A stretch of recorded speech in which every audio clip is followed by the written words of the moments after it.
meet the tomorrow today. ICFI is the bridge between tomorrow and today. Bridge between aspirations and accomplishment. Bridge between I wish to I can. I will remove the gap. Welcome to the I.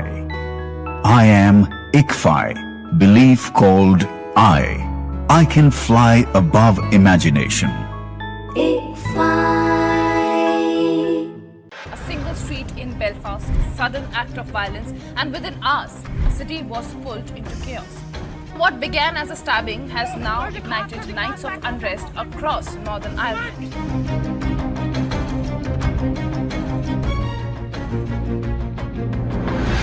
Fresh unrest has erupted in Pakistan-occupied Kashmir with large-scale protests.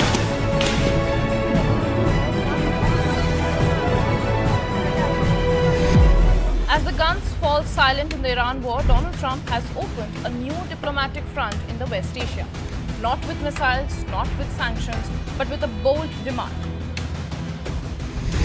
Uganda has closed its border with the neighboring Democratic Republic of Congo with immediate effect.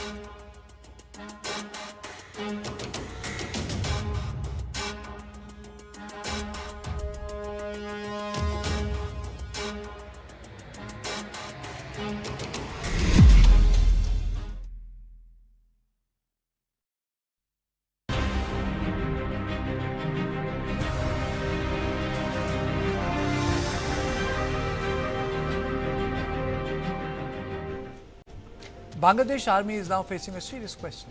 Is this only a naming exercise or is it a deeper ideological signal from inside military establishment? A newly raised battalion at the Bangladesh Military Academy has 4 companies named after the first 4 Caliphs of Islam. In isolation, supporters may call it a tribute to Islamic history, but in current political climate of Bangladesh, the timing and the symbolism cannot be ignored. This is not about questioning faith, this is about questioning the state's direction. A professional army is expected to project national identity, constitutional values and military discipline.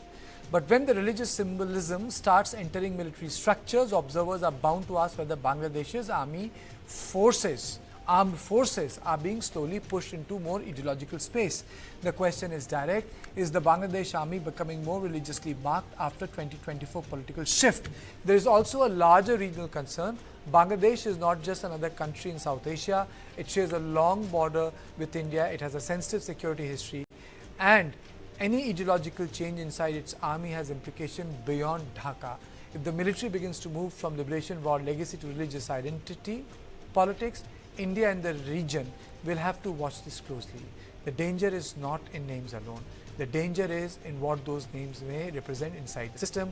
Bangladesh was born out of a liberation war identity. Its army has long drawn legitimacy from that legacy. That is why the battalion naming has triggered such a sharp debate. If the 1st battalion looked back to 1971, what does the 2nd battalion naming signal about Bangladesh's future? Is this an innocent tribute, or is military now reflecting the new political trend? And more than that, the Chief of Army Staff has started to keep a beard. On this issue, I am joined by Suhas Chakma, Director, Rights and Risk Analysts. But let me start with the Chief of Army Staff. Sir, the clean-shaven look is gone. Then we'll come to the company issue. Your comments, sir. Well, I think the Army Chief Wakar is the most opportunist person. So if it requires for him to keep beard and to be in the system and keep in power, he will exactly do that. And that's what he had exactly done, when the uprising took place in July 2024. The way he facilitated basically the takeover of the country, it's hard to believe that with such kind of intelligence network at that point of time, whether it's the DGFI or NSI and everybody else, that the government of Bangladesh or the Bangladesh military did not have adequate information about the number of people who would come, the kind of measures they needed to be taken. It basically shows that though he's an opportunist, it indicates in a way the kind of changes which are taking place in Bangladesh, and he's just adapting to, this change situation, that the government in Bangladesh has become an Islamist one, and he has possibly no option than actually adjust himself with the change situation. And this is in a way unofficial confirmation towards the direction which Bangladesh has moved. Are you saying, Suhas, that there is a radicalization in Bangladesh on lines of what happened in Pakistan in 1980s when Ziaul Haq took power? Well, I think in my previous show also I had mentioned that Bangladesh is on a slippery slope. They're on the road which Pakistan had taken at that point of time, immediately after the invasion of Afghanistan by Soviet Union. And in this particular case, I think there has been a wrong assessment on our part. I think we realized, or we possibly still on the wrong assessment with respect to Bangladesh, that the BNP somehow appears to be a more democratic or centrist kind of a political party. It is not. The BNP, when it came to power in 1975 after the assassination of Mujibur Rahman, it actually turns towards Pakistan at that point of time. And if we look at today, I mean, the kind of changes which are taking place, BNP and the Jamaat-e-Islami, they have always been together. So this friendly contest between the A team and B team of the Islamist fundamentalists, we thought there is an opportunity. After all, Jamaat-e-Islami is not coming to power, but the Jamaat-e-Islami is the one who are still riding the agenda. And please remember, I think today is the day when 9 years ago the Holy Artisan attack took place. And today, government of Bangladesh gave assurance to the international community that there is zero tolerance for, for terrorism. But if you remember, there are about 311 accused in the Holy Artisan attack, including those who are associated with the Hizbullah Tarif. They are missing, and large number of those who were given life sentences after the initial death sentence. 9 of them actually they fled the country, they fled the jail immediately after the July uprising, and they couldn't find them. The government of Bangladesh could not find them. So they're roaming around all over the country. Possibly everybody knows where they could be found, but the government of Bangladesh is not interested. So that's the kind of is it irreversible? Is this irreversible, Suhas? Are we going to see deeper radicalization? It's like there can be no. I have not seen societies which have been secular and who have become very religious come back to those lines. Afghanistan, Iran, you can name them. Saudi. The character of the society changes. Well, absolutely, it is irreversible for one reason, because the Jamaat-e-Islami and the BNP, they are in power without their main opponent, which is the Army League. So they are, at least till there's another big, massive uprising, they are in power. So if they want to remain in power, they will play the textbooks, which game which the Islamic fundamentalists play. So they will continue to play or Islamize the entire country. I do not see, for example, in the next 10 years, unless there is a massive uprising, that this government going to change in any manner. So 10 years is a long time for Islamic radicalization, and by that time it becomes almost irreversible, and they already have made their choices clear. They will have the support of Pakistan, and they will have the support of China, and that's the way decisions have been taken. By your assessment, then Awami League stands no chance?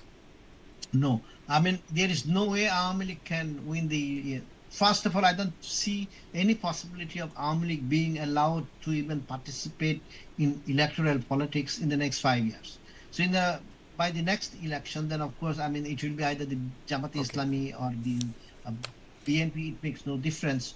Then you have another 10 years. So I think that's the ultimate irreversible consequence. Basically, you are saying we are witnessing a sort of a third republic in Bangladesh, Absolutely. Basically, Bangladesh will be reduced to Pakistan. Vassal state. Vassal state. Islamic state. I think very well put up. Thank you. Thank you for this one-to-one conversation, Suhas, for joining me on this issue. Very important point made by Suhas Chakma, Director, Rights and Risk Analysis Group, that the basic character of the Pakistani state is changing.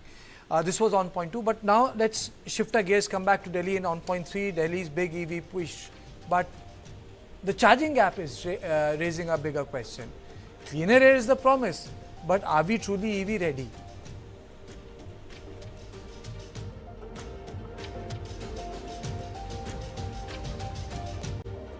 Delhi's new EV policy is being projected as a major step towards cleaner air and zero emission mobility. The government says that the focus is clear. The move is good. The city's massive two-wheeler and three-wheeler base towards will shift towards electric vehicles, reduce pollution, cut dependence on imported fuel. But the question is, are we EV ready? Can we make a shift? The number shows both ambition and challenge. Delhi has 58 lakh two-wheelers and the government wants the segment to lead the EV transition. Now, at present, the city has close to 5,900 EV charging stations, around 8,900 charging points and 893 battery swapping stations. The promise to expand this is to 30,000 charging points. But the experts are divided. Supporters say targeting high-volume vehicle segments can quickly cut vehicular emissions and improve public health. Critics argue that the transition is being pushed faster than the infrastructure can handle. They point to narrow colonies, resettlement areas that makes it very difficult for public charging. There's also a debate whether strong hybrids should have been used as bridge before complete EV transition. Some say the incentives for hybrids could have helped people shift. Now, there's also other issues. Compatibility of EV charging. A lot of people are saying that EV charging in the residential complexes is not possible. This might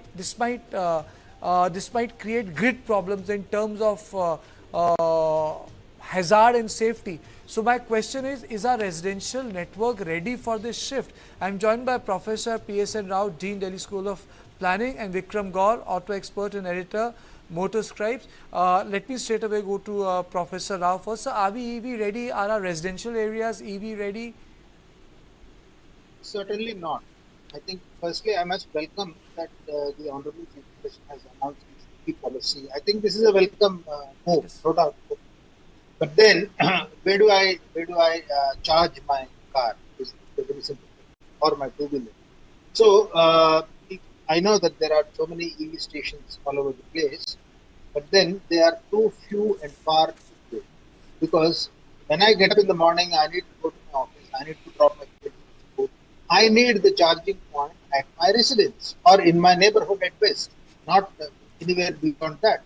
I mean, therefore, how do I put this system in my plot of land or in my stilt area? What are the standards?